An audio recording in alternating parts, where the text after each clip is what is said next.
downtowns across the country have undergone many changes over time as a result of social and economic trends. Far too often, downtowns have experienced, at best, neglect, or at worst, disdain.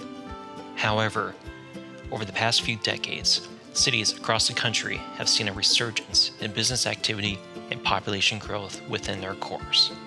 A city's downtown is often the symbolic and functional heart of communities, both large and small.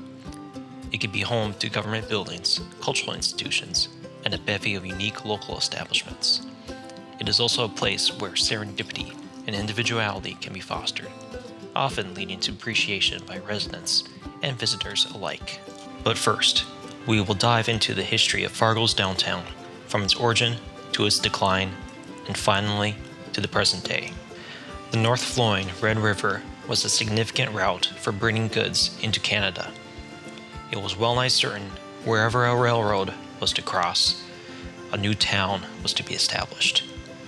Starting in the 1860s, white settlers entered onto the traditional lands of the Oceti, Shakowin, and Anishinaabe peoples to seek riches in the fur trade or to farm the rich soils of the Red River Valley. In order to better understand what makes a downtown tick, as well as to identify actions community developers can implement, it is necessary to use the Community Capitals Framework as an analytical tool. It allows us to identify the assets which can be leveraged, as well as the outcomes of a town's revitalization efforts. The first railroad to reach the Red River Valley crossed the Red River back in 1871-72. If they had crossed a few miles north of town or a few miles south of town, that's where the cities would be today. But they crossed here. And the reason for that was until the railroad got here, there was no Fargo, North Dakota. There was no Moorhead, Minnesota. It was open prairie around here. But everybody knew that wherever the railroad crossed the Red River, major cities would develop. Hotels, restaurants, saloons, and general stores opened around the train depots of two competing railroad companies, the Great Northern and the Northern Pacific. The town continued to grow, entering into the 1890s. Unfortunately, disaster befell the fledgling community. On June 7, 1893, a fire of undetermined origin swept through downtown. The city hall, the business district, and many homes were destroyed. The fire was intensified from that day's high winds. Most structures and the sidewalks were built primarily of wood. Residents chose to rebuild, this time according to a new code requiring brick structures and paved sidewalks. It was that event which spurred Fargo's transition from a frontier town towards a regional center for commerce, industry, and entertainment. Several buildings built after the fire are still around today. These highlight the city's Scandinavian immigrant heritage, with its old brick churches and family-owned shops housed in 2- or 3-story brick structures. The neighborhood remained relatively vibrant in the first half of the 20th century. Following the Second World War, it began to experience significant pressures. Like many cities across the country, new subdivisions on the edge of town proved stiff competition. People became more willing to drive to their job or to shop. Therefore, the pedestrian-oriented downtown, with its limited parking availability, lost its luster. Retail, in particular, could not compete with the newly constructed, modern West Acres shopping mall, with its easy access to the interstate highway. Higher-end retail and offices moved towards the growing south side of Fargo. The establishments that remained consisted of social service providers, lower-end retail, and especially bars, some of which were quite seedy. Government buildings such as City Hall, the county courthouse, and the federal courthouse became the main reasons people were to go downtown. All in all, downtown's future appeared dim. In the late 1940s, the city took advantage of federal funding through the Urban Renewal program. Several blocks adjacent to the Red River were bought out and its structures demolished. In its place, a new city hall, public library, and plaza were built. Parking lots and a rail underpass facilitated commuters from the ever-expanding edges of town. In 1975, A one-block segment of the main commercial street called Broadway was converted into a pedestrian mall. It was a trend at the time where many cities altered streets to either limit or block automobile traffic. Traffic bollards and large planters were added to improve pedestrian safety. The road meandered so as to represent the curves of the Red River. A continuous canopy was installed over the sidewalks. These attempted to mimic the design and appeal of the indoor shopping mall. At the height of its popularity, there were at least 200 pedestrian malls across the country. Unfortunately, the vast majority failed to spark the revival planners had initially hoped. Parking was limited, and patrons had to pay. At the suburban shopping mall, it was plentiful and free. Not to mention, the indoor mall sheltered customers from the weather. One problem in Fargo was that the canopies even hid the storefronts from public view. Today, only a handful remain, most notably in the college towns of Charlottesville, Virginia, Madison, Wisconsin, and Ithaca, New York. Across the Red River in Moorhead, Minnesota, local leaders decided to take it a step further by building its own indoor shopping mall. The Moorhead Center Mall was built in the 1970s as a response to the success of the West Acres Mall. Funding through the federal urban renewal program assisted in demolition of a 96-acre area within Moorhead's downtown. This area was comprised of commercial establishments along Center Avenue, with declining residential areas to the north. Being adjacent to the river, it experienced frequent flooding that was ultimately mitigated through the construction of levees as part of the urban renewal program. Downtown malls were thought to be the strategy which would strengthen its position relative to the growing suburbs.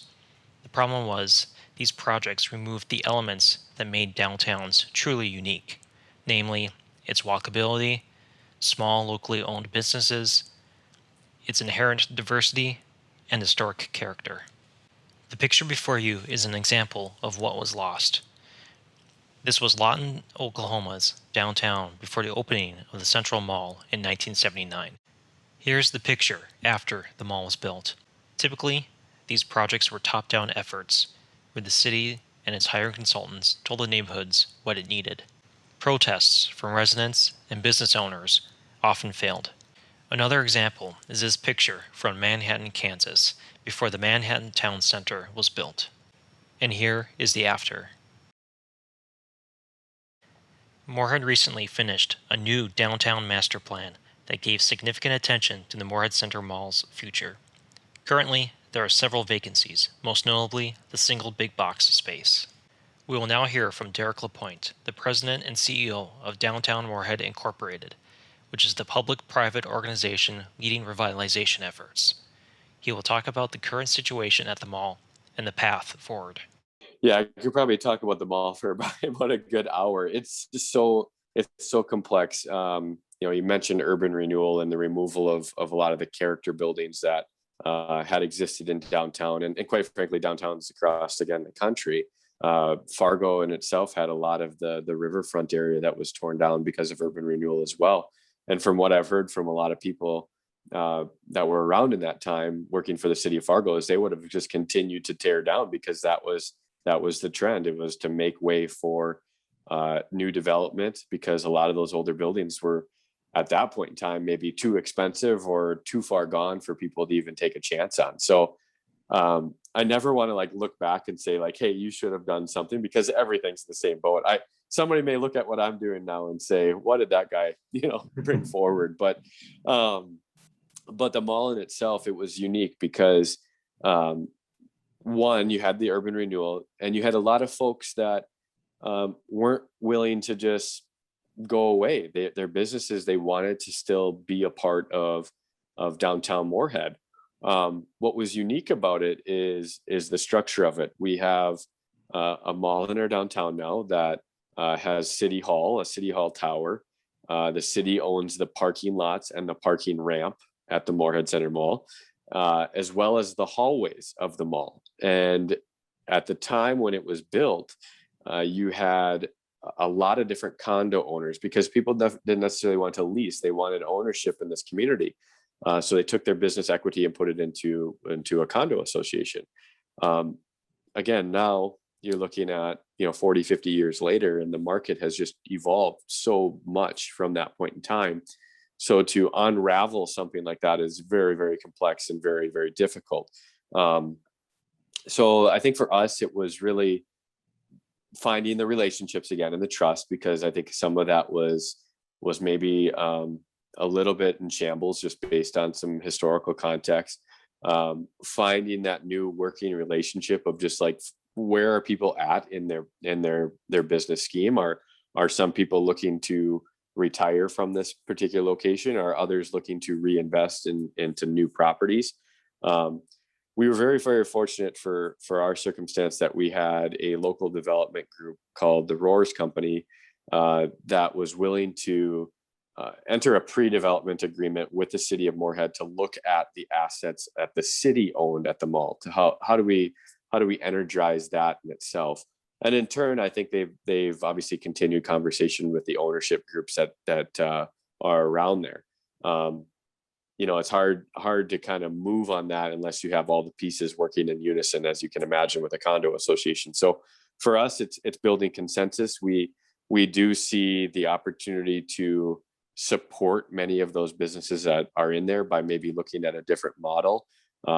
Talking to many of them, I think having that inward facing mall in this day and age is very, very difficult to get people to know that their business is within that mall. So looking at maybe flipping that mall inside out, or potential redevelopment opportunities to capitalize on other aspects. Again, we stressed on housing just a little bit ago, but for all those businesses that are in there, we have a drugstore, there's some retailers in there, there's restaurants in there. The ability to add just people that can support those places is so significant. So again, I think it's a balancing act, no doubt about it. We are trying to work in a positive manner to see some change, but understanding that everybody's at different points of their life and their business, their business structure, that we don't hold all the cards to see that development. So I think a lot of it's being patient. A lot of it, again, is very, very good communication, listening to folks, and when seeing opportunities, be able to work together to see something be achieved for the greater good of the community as well. Utilizing the community capitals framework, we could see that as not only a matter of money, given the fact that City Hall is located within the mall and also owns the hallways and its common areas, the exercise of political capital will ultimately be necessary. Building social capital by overcoming distrust within the condo association is a requirement if successful redevelopment is to take place. Eventually, everyone will need to agree on the mall's future. While this would be a substantial undertaking, it could lead to renewed built capital, which creates community pride. Circling back to Fargo, social capital was the key ingredient for establishing a business improvement district, commonly called BIDs for short. BIDs are a defined area where businesses are required to pay an additional tax or levy in order to fund projects within the district's boundaries. These projects are above and beyond what the city normally provides. These organizations often provide additional cleaning, security, undertake capital improvements, organize events, and market the area. It is estimated there are approximately 1,200 BIDs across the United States and Canada. Research has shown they are effective in reducing crime and increasing property values. Critics point to the insufficient public accountability, quasi-policing tactics, and its enabling of private control over public spaces. Downtown Fargo's BID was created in 2012. It is tasked with trash removal, snow clearance, setting up holiday decorations, removing graffiti, and organizing public events, such as the very popular street fair held every summer. The laws enabling BIDs varies across states in terms of the revenue it's allowed to collect, its board representation, and the activities it is allowed to carry out. In North Dakota, BIDs can be created with the affirmative vote of 3/4 of property owners. Now we will hear from Amy Nash, the key organizer who helped establish Fargo's BID. She will talk about how building social capital through the planning process was vital in getting the BID started. The public outreach process had to be one where that taking people on that whole journey and catching them up if they didn't know it, or having them remember what that was if they were from around here, and then really get them to decide and what the buy-in would be and what their commitment to that is, and have that all come from them. So we took the map and started looking at what is a couple block little chunks and how might we block out the map to do some public meetings. That's what was the first start. And it ended up being 13 kind of little areas if we took the whole downtown perimeter. And or the core of it. And then there's also the outside perimeter, which we invited all of them to join as well.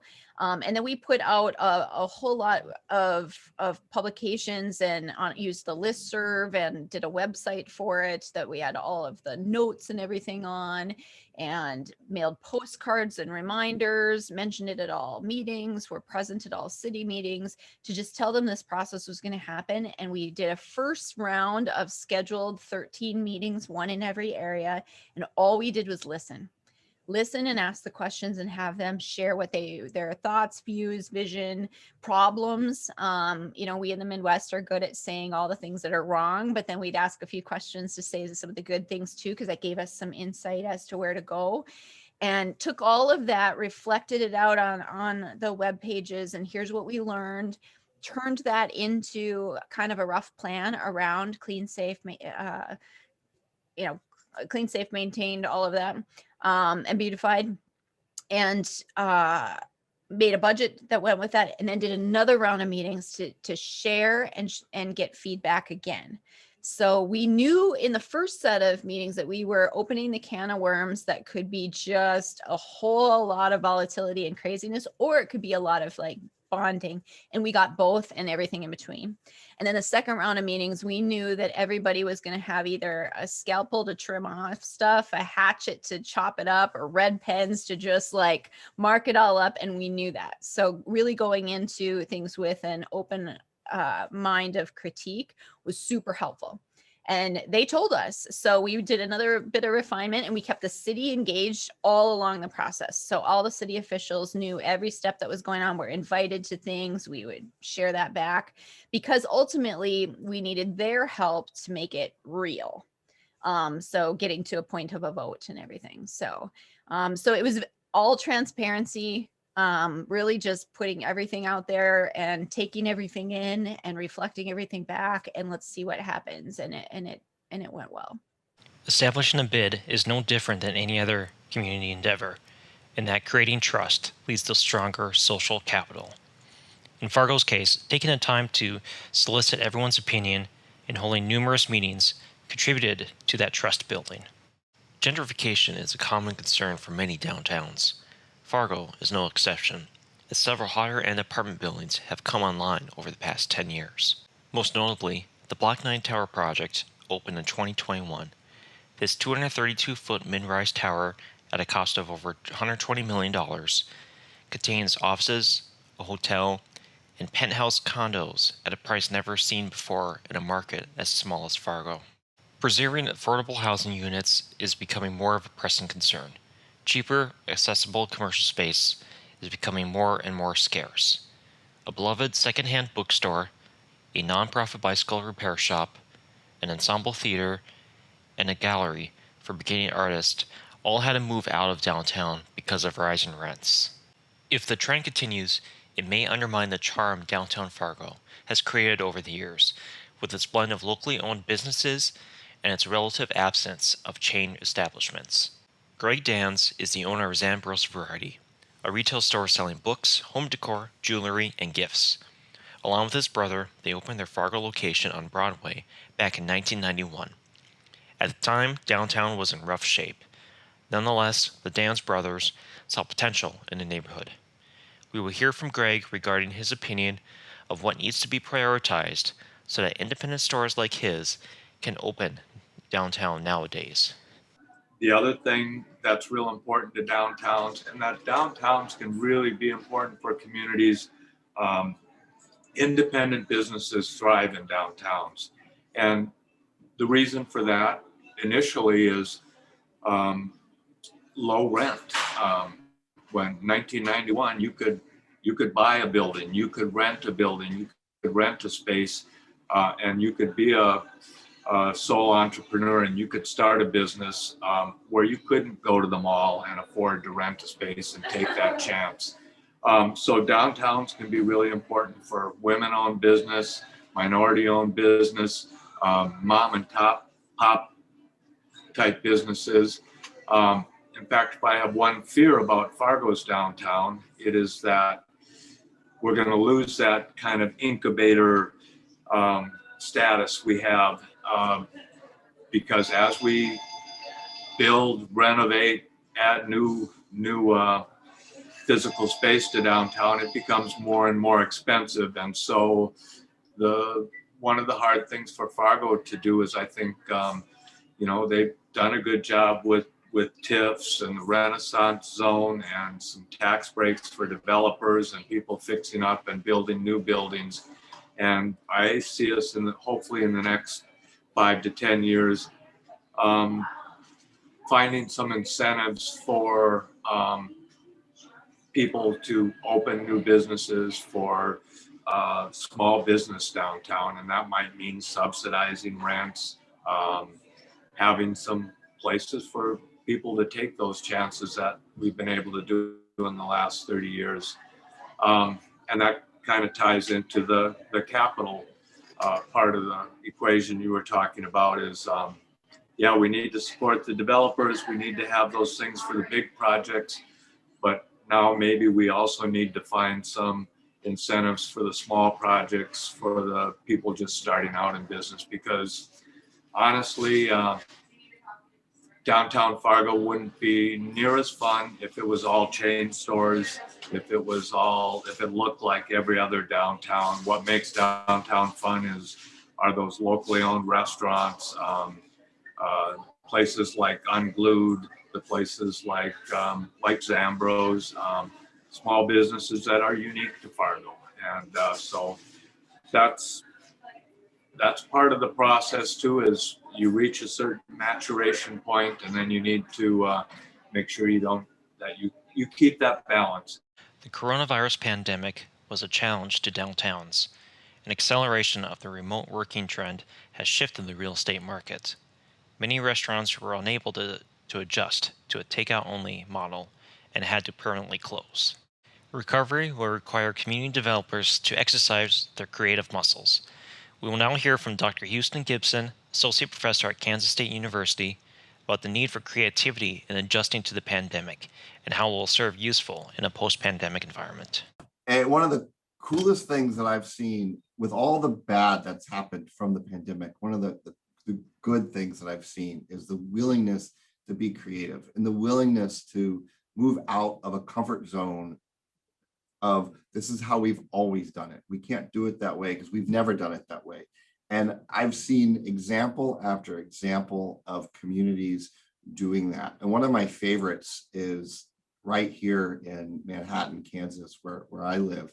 And I have nothing to do with this other than being an observer and a resident in the community. But, the downtown here has several local businesses and multiple local restaurants. And so we all know that at the beginning of the pandemic, that local restaurants was, they were hit hard. And so one of the ways to get around that was something that's not novel to the world of community development or planning or downtowns, but platform dining outside and constructing platforms on the main street where patrons could come and eat and enjoy themselves in more of a open air, socially distant sort of way. Well, that's not novel in and of itself, but two things are very novel. The platform dining went on the parking, the street parking for Main Street. There's angled parking up and down Main Street. And so in front of each building probably took away 4 or 5 parking spots, something like that. And the conversation of taking away parking on Main Street in this community 5 years ago would have been a non-starter. Like not just, it just, the idea of it would have been laughed out of City Hall, in my opinion, right? Where all of a sudden people are like, well, maybe we don't need this parking because what we really need is customers, people. And so what started off as and so the city had some economic development funds that they were able to actually hire professional designers and construction teams to build these platforms. And within a few months, the buildings who didn't opt to have these platforms came back and said, "Oh, we want one too. We want one too." And these platforms have evolved. And in a way where yesterday it was a beautiful spring day here, I was going down Main Street and almost every platform was full of people, and they've evolved with flower pots and decorations and lighting, and Main Street today is such a more vibrant, people-oriented, social place than it was 2 years ago, pre-COVID. And it's because people were able to step out of their, we can't do that. And the other thing that's really important to that conversation and really important in Kansas, particularly with Kansas history, is liquor laws. Because one of the biggest inhibitants of that platform dining was, oh, you can't take a beer outside of the door. You couldn't, you can't go out on the sidewalk with a beer, right? Well, all of a sudden we found ways around that. All of a sudden, decades of no, that's absolutely unheard of. That's absolutely impossible.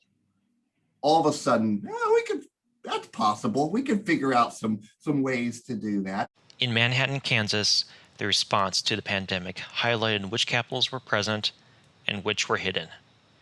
These were only to be discovered once the community faced a challenge. As the phrase goes, necessity is the mother of invention. It is now apparent that preconceived notions of how to manage a downtown were not as strong as previously thought. Perhaps there is greater political capital today to experiment with new ideas that will only make downtown Manhattan more livable. The stories shared by the presenters may provide some lessons as you pursue downtown revitalization in your own community. We encourage you to reflect on these questions. How did the coronavirus pandemic affect the downtown where you live? What capitals does your community possess which can be leveraged? How can you ensure downtown revitalization is equitable? How can it benefit those who have been historically excluded from both political and economic opportunities?